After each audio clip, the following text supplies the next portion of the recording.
মাথার উপর নেই কোনো ছাদ, নেই চার দেয়ালের নিরাপত্তা। বিদ্যালয় প্রাঙ্গণের খোলা জায়গায় এখন শিক্ষার্থীদের শ্রেণীকক্ষ।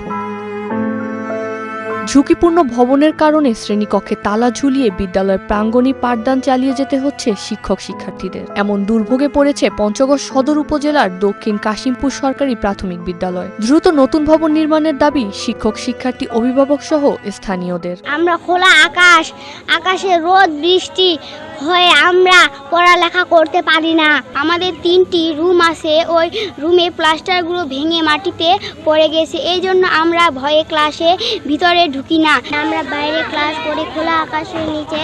এই জন্য আমাদের লিখতে দেয়, কিন্তু আমরা লিখতে পারি না, চাপাচাপি করে বসি। এই জন্য আমরা লিখতে পারি না, পড়তে পারি না। বর্তমানে যে কয়েকজন শিক্ষার্থী স্কুলে আসে তাদের ক্লাস করতে হচ্ছে খোলা আকাশের নিচে। হঠাৎ বৃষ্টি শুরু হলেই বই খাতা নিয়ে আশ্রয় নিতে হয় পাশের বাড়িতে। আবার প্রচন্ড রোদেও ব্যাহত হয় পাঠদান। তাই নতুন ভবন নির্মাণ না হওয়া পর্যন্ত অন্তত একটি অস্থায়ী শ্রেণীকক্ষ নির্মাণের দাবি তাদের। স্কুলের অবস্থা খুবই খারাপ, যে 3টা রুম আছে, 3টা একবারে ওই যে সিমেন্টগুলো খসে খসে পড়ে। বৃষ্টি আসলে বাচ্চাগুলো অন্যদের বাসায় দূরে চলে যায়। আমাদের বাচ্চাগুলো কিভাবে ক্লাস করবে? 3টা রুমেই, এই রুম 3টা তো ভাঙিয়েই গেছে। এখন কি করা যাবে? একটা ভবনের দরকার। আমরা কর্তৃপক্ষের কাছে একটা আবেদন যে দ্রুত ভবনের জন্য তাড়াতাড়ি ব্যবস্থা হয়। শ্রেণীকক্ষ না থাকায় বিপাকে পড়েছে শিক্ষকরাও। ব্ল্যাকবোর্ড ছাড়াই নিতে হচ্ছে ক্লাস, ঠিকমতো লিখিত কাজ করানো সম্ভব হচ্ছে না। এতে ক্ষতিগ্রস্ত হচ্ছে শিক্ষার মান। ভবনটাতে ক্লাস করানো সম্ভব হবে না, তখন থেকে আমরা বাইরে ক্লাস করাচ্ছি। রোদের মধ্যে ক্লাস করাই তো আমাদের খুব কষ্ট হয়, খুব রোদ হলে বাচ্চাগুলো থাকে না। শিক্ষার্থীদের যে কোনো সময় ঝুঁকি রয়েছে, যে কোনো সময় সব সময়ের মধ্যে প্লাস্টারগুলো ধীরে ধীরে খসে পড়ে যাচ্ছে।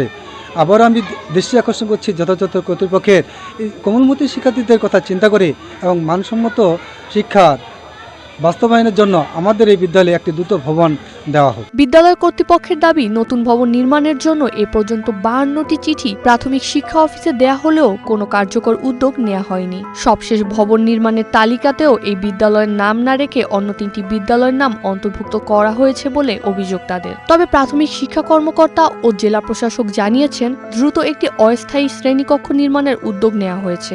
একই সঙ্গে নতুন ভবন নির্মাণের জন্য সংশ্লিষ্ট দপ্তরে চাহিদাপত্র পাঠানো হবে। মনে হওয়াতে আমরা স্কুলটা আপাতত এক্সটেন্ড করতে পারতাম।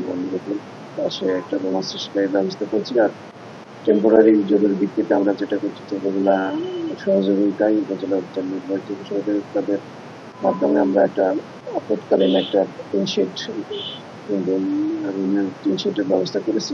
বিষয়টি অবগত হওয়ার সাথে সাথে উপজেলা নির্বাহী অফিসার পঞ্চগড় সদর তার উদ্যোগে সেখানে 4টি টিন শেড এবং টিনের বেড়া দেয়া, মেঝে পাকা হবে, এরকম 4টি রুম বানানোর উদ্যোগ গ্রহণ করেছে, যেটা আপৎকালীন হিসেবে ব্যবহৃত হবে। নতুন ভবন নির্মাণের আগ পর্যন্ত এই ভবনে যাতে করে পাঠদান সহ স্কুলের সকল কার্যক্রম পরিচালিত হয় সে ব্যবস্থা গ্রহণের উদ্যোগ গ্রহণ করা। ঝুঁকিপূর্ণ ভবনের কারণে খোলা আকাশের নিচে পাঠদান চললেও নিরাপদ শ্রেণীকক্ষের অপেক্ষায় শিক্ষক শিক্ষার্থী ও অভিভাবকরা। তাদের প্রত্যাশা দ্রুত নতুন ভবন নির্মাণের মাধ্যমে ফিরবে স্বাভাবিক শিক্ষার পরিবেশ।